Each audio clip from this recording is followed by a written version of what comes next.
Hi, Ron. How you doing today? Very good, Maggie. Thanks for having me on your show. Not a problem. So you work for, what's the name of the company? It's PlugNdrive. We're based here in Ontario, in Toronto actually. We're a non-profit which supports the adoption by the public of electric drive cars. And part of the reason why it was started is because in Ontario we have a lot of cheap and plentiful electricity available to us, especially at night. And unfortunately, in some cases, at some times of the year, we actually have to give that electricity away. There's a thing there called CAFE, Corporate Average Fuel Economy. That means if the manufacturers want to sell great big large pickup trucks, they also have to sell smaller, more fuel expensive cars, which, of course, the best, most fuel economical car is an electric car because it doesn't use any fuel at all. The manufacturers have responded by building electric vehicles. Chevrolet Volt, Nissan Leaf, Mitsubishi i-MiEV, Smart 4.2, and then some of the luxury cars like the Fisker Karma and the Tesla, the beautiful, gorgeous Tesla S. We'll be keeping the money and our resources in the country, so we'll be keeping people in better work, right? We do produce 100% of our electricity right here in Ontario. What is the cost of an electric car to buy in comparison to a gas car? So a long time ago they invented the calculator, and the very first ones were $600. Yeah. Now we give them away at trade shows for free. Yeah. Same thing goes for the technology that's in an electric car. They've only been out in the marketplace in Canada for barely 2 years. Mm-hmm. So the technology is very new and it's expensive. So yes, some of the electric cars are a little more expensive than, say, in a gas-powered equivalent. But it's not a good idea to just look at the purchase price of the car. The car's length of ownership with you and the cost of that ownership experience is also important.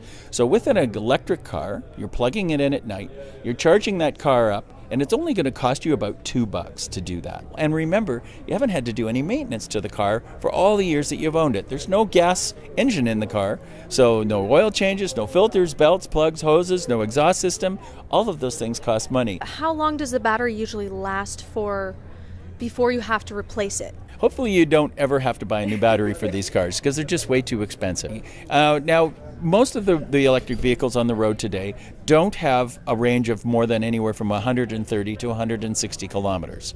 And then you need to recharge the vehicle, and that might take anywhere from 4 to 7 hours. Like, one of the worries in my head would be, okay, so I'm saving money on gas, but how much is my electricity bill going to go up?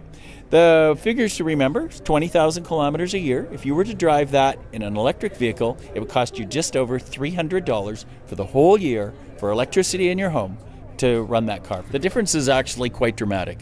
It's about 1/6 the cost of driving on gas to drive an electric vehicle. Because it's so economical, is there any sort of benefit you can get maybe from the government?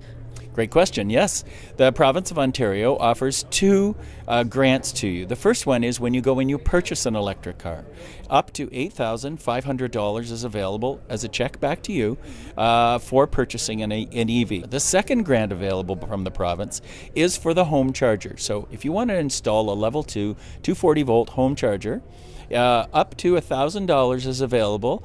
So those are great incentives and all go towards helping us adopt and drive electric cars. Okay, do they have different types of chargers? Do they have like chargers that you could take with you? Yes, the residential chargers that you would install at home, some of them are actually portable. So you would hang them on the wall and plug them into a dryer plug, for lack of a better term, a 240-volt outlet. If you go to our website, it'll say, where are the chargers? Because there is infrastructure out there today. And that'd be completely convenient, especially if people want to travel. Exactly.